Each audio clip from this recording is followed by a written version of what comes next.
नमस्कार विद्यार्थी मित्रांनो, आपण अर्थशास्त्र हा विषय अभ्यासतोय। आपण तिसरे प्रकरण पाहतोय, विभाजन मूल्य। विद्यार्थ्यांनो, विभाजन मूल्य या प्रकरणामध्ये आपला पहिला टॉपिक म्हणजे चतुर्थके, त्याला इंग्रजीत म्हणतात क्वार्टाइल्स, हा व्यवस्थितपणे झालेला आहे। आता आपण दुसरा मुद्दा पाहणार आहोत, दशमके। तर विद्यार्थ्यांनो, दशमके याला इंग्रजीत शब्द आहे डिसाइल्स। दशमकेला काय म्हणतात विद्यार्थ्यांनो इंग्रजीत? डिसाइल्स। आता आपण याची व्याख्या पाहूया। चतुर्थकेची जशी व्याख्या होती जवळजवळ तसंच साम्य असणारी ही व्याख्या आहे। पहा आता, दिलेली आकडेवारी ही चढत्या किंवा उतरत्या क्रमाने मांडल्यास, काय सांगितलं विद्यार्थ्यांनो? दिलेली आकडेवारी ही चढत्या किंवा उतरत्या क्रमाने मांडल्यास व त्याचे 10 समान भाग केल्यास त्यातील प्रत्येक संख्येला दशमके असे म्हणतात। व्याख्या समजली विद्यार्थ्यांनो? दिलेली आकडेवारी ही चढत्या किंवा उतरत्या क्रमाने मांडायची। दिलेली आकडेवारी ही चढत्या किंवा उतरत्या क्रमाने मांडल्यास व त्याचे 10 समान भाग केल्यास त्यातील प्रत्येक संख्येला दशमके असे म्हणतात। दशमके ही 10 नसून 9 असतात। दशमके ही काय? 10 नसून किती असतात? 9 असतात। दशमके ही अनुक्रमे D1, कारण डिसाइल्स आहे ना म्हणून याचा D घेतलेला आहे। दशमके ही अनुक्रमे D1, D2, D3, D4, D5, D6, D7, D8 व D9 पर्यंत दर्शविली जातात। दशमके ही अनुक्रमे कशी? D1, D2, D3, D4, D5, D6, D7, D8, D9 अशी दर्शविली जातात। पाचवे दशमक म्हणजे D5 ही त्या श्रेणीची म्हणजे आकडेवारीची मध्यगा असते। काय सांगितलं विद्यार्थ्यांनो? पाचवे दशमक म्हणजे D5 ही त्या श्रेणीची मध्यगा असते। श्रेणी म्हणजे आकडेवारी, पदमाला किंवा निरीक्षणे। श्रेणी म्हणजेच आकडेवारी म्हणजेच निरीक्षणे म्हणजेच पदमाला। आता विद्यार्थ्यांनो, 9 संख्या असतील, 9 संख्या, तर दशमक कितवा असणार? पाचवे। मध्यगा कितवी असणार? पाचवी। दशमके 10 नसून 9 असतात। मग जर 9 संख्या असतील तर मध्यगा कितवी असेल? पाचवी असेल। 9 संख्यांमध्ये मध्यगा कितवी असेल? पाचवी। म्हणून पाचवे दशमक ही म्हणजे D5 ही त्या श्रेणीची किंवा आकडेवारीची मध्यगा असते। आता विद्यार्थ्यांनो, आपण सूत्रे पाहूया। पहा, ज्याप्रमाणे आपण चतुर्थकामध्ये सूत्र पाहिले होते त्याचप्रमाणे दशमकाचे ही सूत्रे आहेत। वैयक्तिक श्रेणीसाठी सूत्र पाहतोय। वैयक्तिक श्रेणी म्हणजे सुट्ट्या संख्या। वैयक्तिक श्रेणी म्हणजे अशा सुट्ट्या संख्या। आता सूत्र पहा, D1। आता D म्हणजे डिसाइल्स। पहिले दशमक D1 म्हणजे काय? 1 म्हणजे 1 म्हणजे पहिले दशमक बरोबर 1 कंसात n अधिक 1/10 च्या पदाचे मूल्य। D2 म्हणजे दुसरे दशमक बरोबर 2 कंसात n अधिक 1/10 कंस पूर्ण च्या पदाचे मूल्य। D3 म्हणजे तिसरे दशमक। D3 म्हणजे काय? तिसरे दशमक बरोबर 3 कंसात n अधिक 1/10 कंस पूर्ण च्या पदाचे मूल्य। तर याचप्रमाणे विद्यार्थ्यांनो D4, D5, D6, D7, D8 अशी सूत्रे तयार करता येतात। जर इथे 3 असेल तर इथे 3, 4 असेल तर इथे 4, इथे 5 असेल तर इथे 5, इथे 6 असेल तर इथे 6, 7 असेल तर 7, 8 असेल इथे तर इथे 8। मग D9चं कसं होईल? 9वे दशमक बरोबर काय? D9 बरोबर 9 कंसात n अधिक 1/10 कंस पूर्ण च्या पदाचे मूल्य। आता विद्यार्थ्यांनो, उदाहरण तुम्हाला परीक्षेला विचारला जाईल। आता वैयक्तिक श्रेणी म्हणजे सुट्ट्या संख्या। वैयक्तिक श्रेणी म्हणजे काय? सुट्ट्या संख्या, व तसं तुम्हाला सूत्र वापरायचं आहे। उदाहरण आहे खालील सामग्रीतून, सामग्रीतून म्हणजे आकडेवारीतून, सामग्रीतून म्हणजे आकडेवारीतून चौथे दशमक म्हणजे D4 आणि आठवे दशमक म्हणजे D8 काढा. खालील सामग्रीतून काय, चौथे दशमक म्हणजे D4 आणि आठवे दशमक म्हणजे D8 काढा. ही संख्या किंवा आकडेवारी दिली आहे. तर विद्यार्थ्यांनो सर्वात प्रथम आपल्याला चढता क्रम लावायचा आहे. तर चढता क्रम सर्वांना लावता येतो. सर्वात अगोदर आपल्याला काय करावं लागेल की लहान संख्या आपल्याला शोधावी लागेल. बरोबर. सर्वात लहान संख्या कोणती आहे, आता याच्यामध्ये 7 पहा, ही 7. त्याच्यानंतर कोणती आहे 8. चढता क्रम लावतोय. त्यानंतर 9, त्यानंतर 10, त्यानंतर 11, त्यानंतर कोणती आहे पहा विद्यार्थ्यांनो 12, त्यानंतर आहे 13, त्यानंतर आहे 14 व शेवटी आहे 15. हा आपण चढता क्रम मांडलेला आहे. आता विद्यार्थ्यांनो आपल्याला काय करावं लागतं सूत्रामध्ये, आपलं सूत्र काय आहे विद्यार्थ्यांनो, आपल्याला काय काढायचं आहे D4. बरोबर. मग आपलं चौथे दशमक, चौथे दशमकाचं सूत्र काय आहे, 4 म्हणजे चौथे दशमक, D म्हणजे डिसाइल्स, चौथे दशमक बरोबर 4 कंसात n अधिक 1/10. दशमके म्हणून इथे 10 येतं विद्यार्थ्यांनो. पहा कंस पूर्ण च्या पदाचे मूल्य. बरोबर. हे झालं आपलं सूत्र. आता विद्यार्थ्यांनो n म्हणजे काय, एकूण संख्या. n बरोबर एकूण संख्या किती आहे, 1 2 3 4 5 6 7 8 9. n is equal to 9. मग सूत्रामध्ये किमती टाका, 4 कंसात 9 अधिक 1/10. बरोबर.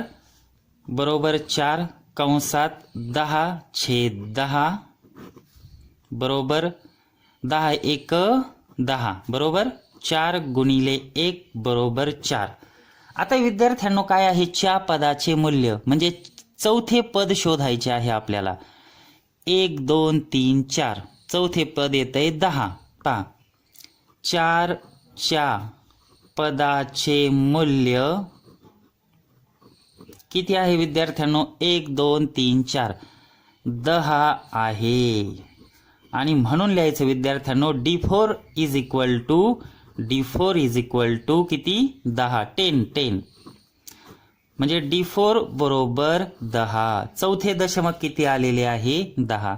मग याचप्रमाणे विद्यार्थ्यांनो तुम्हाला आठवे दशमक काढायचे आहे.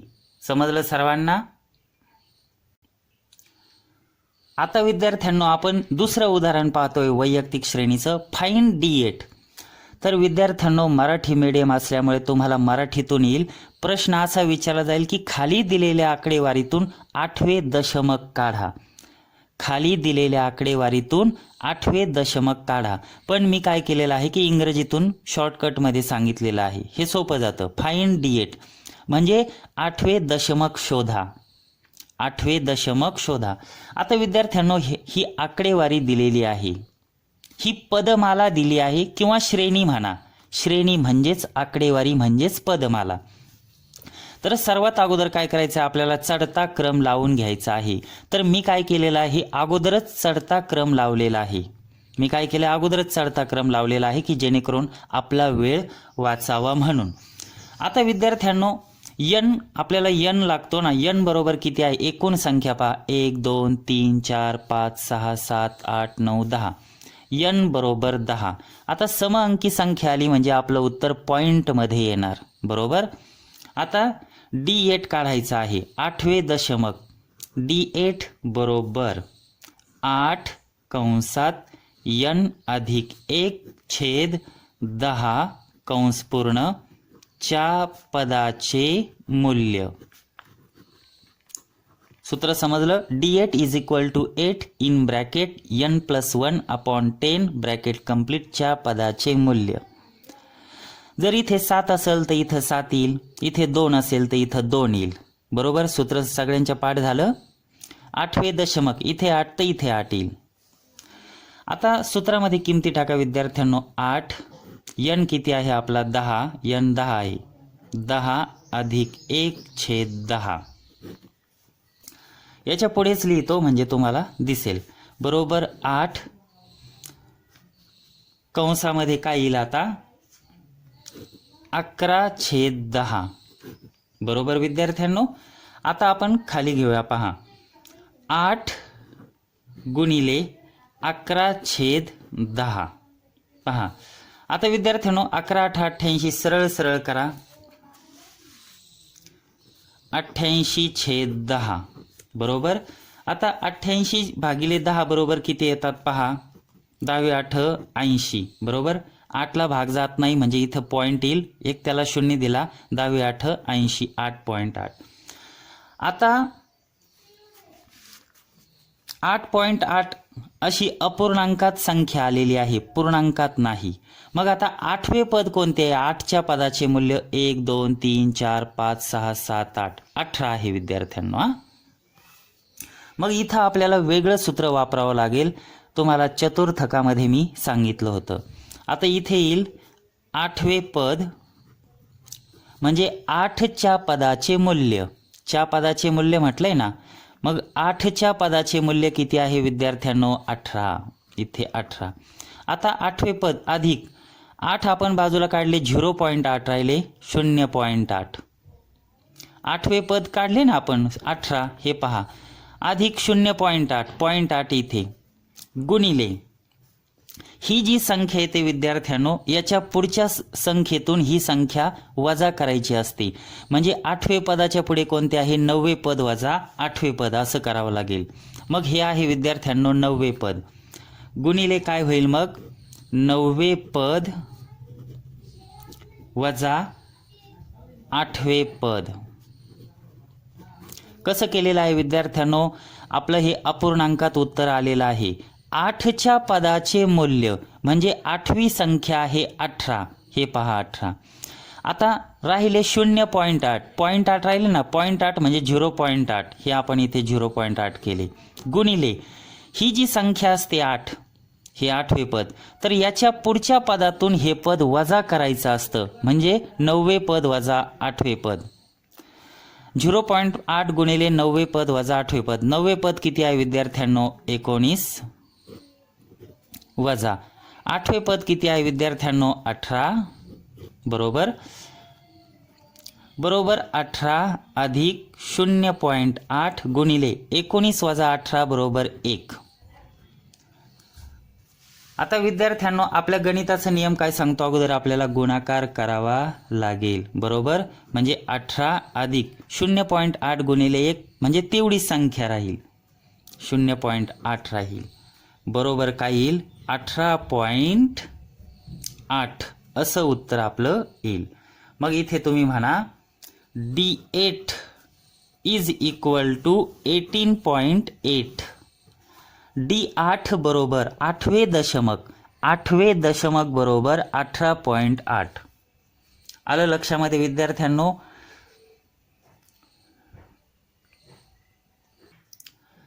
आता विद्यार्थ्यांनो आपण दुसरा प्रकार पाहूया यामध्ये खंडित श्रेणी किंवा अवर्गीकृत श्रेणी. तर विद्यार्थ्यांनो अवर्गीकृत श्रेणी म्हणजे काय हे तुम्हाला मागील तासाला मी सांगितलेले आहे. अवर्गीकृत म्हणजे वर्ग मर्यादा नसतात. म्हणजे 10 ते 20 20 ते 30 30 ते 40 40 ते 50 अशा वर्ग मर्यादा नसतात. तर संख्या असतात 10 20 30 40 50 60. याला म्हणतात अवर्गीकृत. अवर्गीकृत म्हणजे काय अशा वर्ग मर्यादा नसतात. 10 ते 20 20 ते 30 30 ते 40 अशा वर्ग मर्यादा नसतात. तर सुट्ट्या संख्या असतात 10 20 30 40 50 60 अशा सुट्ट्या संख्या म्हणजे खंडित श्रेणी किंवा अवर्गीकृत श्रेणी. आता विद्यार्थ्यांना उदाहरण दिलेलं आहे. खालील सामग्रीवरून दुसरे दशमक म्हणजे D2 व चौथे दशमक म्हणजे D4 काढा. खालील सामग्रीवरून काय सांगितलंय दुसरे दशमक. आता दुसरे म्हणजे D2 व चौथे दशमक म्हणजे D4 काढा. आता विद्यार्थ्यांनो इथे गुण दिलेले आहेत आणि इथे विद्यार्थी संख्या आहे. 10 गुण असलेले 5 विद्यार्थी आहेत, 20 गुण असलेले 6 विद्यार्थी आहेत, 30 गुण असलेले 4 विद्यार्थी आहेत, 40 गुण असलेले 5 विद्यार्थी आहेत, 50 गुण असलेले 10 विद्यार्थी आहेत, 60 गुण असलेले 9 विद्यार्थी आहेत.